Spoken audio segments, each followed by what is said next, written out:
La dernière fois, j'ai transformé ce téléphone en serveur pour y héberger un bot Discord. Aujourd'hui, j'améliore le système grâce à deux utilitaires. Premièrement, PM2 qui va nous permettre de gérer des services Node.js afin de pouvoir les monitorer, définir un redémarrage automatique, limiter la consommation en RAM et bien plus encore. Si vous voulez réaliser ceci chez vous, je vous conseille de d'abord regarder la vidéo précédente. Ceci étant dit, je me reconnecte au téléphone via SSH. Il est possible que l'IP du téléphone ait changé depuis la dernière fois. Récupérer à chaque fois la nouvelle IP, c'est pas pratique, donc on va se rendre dans les paramètres Wi-Fi du téléphone, dans notre connexion. Et là, on va pouvoir passer l'IP en statique. Je récupère la nouvelle IP et maintenant on va pouvoir se connecter en SSH. Je colle la nouvelle IP et cette fois-ci c'est bon, je me reconnecte et maintenant on peut enfin installer PM2. L'installation est très simple, il suffit simplement de copier-coller cette commande. Une fois la commande entrée, le processus ne devrait pas prendre plus d'une minute. Je tape PM2 pour vérifier que PM2 est bien installé et fonctionnel. Avec PM2 list, on voit la liste des projets qu'on a déjà installés. Évidemment, là pour le moment, il n'y en a aucun, donc on va en ajouter un. Je tape ls pour voir les fichiers et dossiers et ainsi vérifier si je suis bien dans le dossier dans lequel j'ai installé le bot de la dernière fois. C'est le cas, alors je tape pm2 start index.js.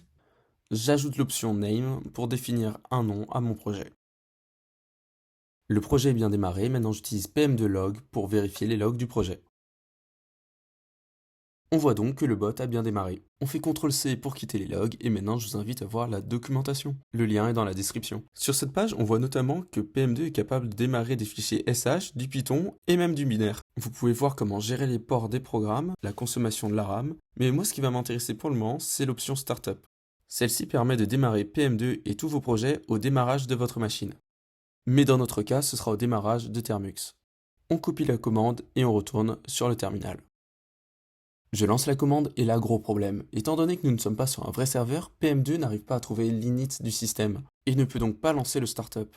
Mais heureusement, en me rendant sur la documentation de Termux, je trouve une autre solution. Termux prévoit un emplacement dans lequel on peut ajouter des commandes à exécuter au démarrage.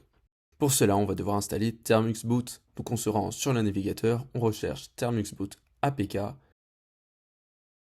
on clique sur le site de F-Droid, on descend, et on télécharge le fichier APK.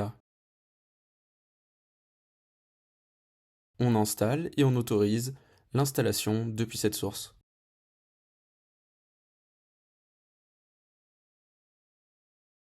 On lance une fois Termux boot et on redémarre Termux normal.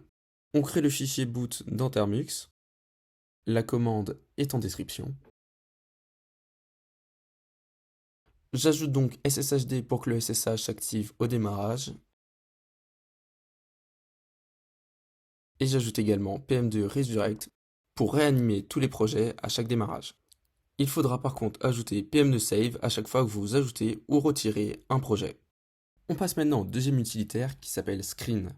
Celui-ci permet de créer des fenêtres auxquelles vous pourrez vous connecter via screen-x. Par exemple, ici screen-x bonjour. Évidemment, la fenêtre n'existe pas encore, donc on va la créer via screen-s bonjour. Donc là, je vais démarrer un programme, par exemple le bot Discord, et vous allez voir que quand je vais me déconnecter de la fenêtre, le bot va rester en ligne. Par contre, si je clique sur la croix rouge, ça va forcément s'éteindre. Pour vous en déconnecter, vous pouvez faire CTRL-A, CTRL-D, et là on va essayer de s'y reconnecter. Screen-x, bonjour. Cette fois-ci, ça a bien marché. Dans la prochaine vidéo, j'utiliserai Screen pour maintenir un serveur Minecraft. Si vous avez des questions par rapport à la vidéo d'aujourd'hui, n'hésitez pas à les poser dans les commentaires ou bien sur le Discord qui est dans ma description ou dans mon Tipeee. Moi, je vous souhaite une très bonne semaine et je vous dis à la prochaine.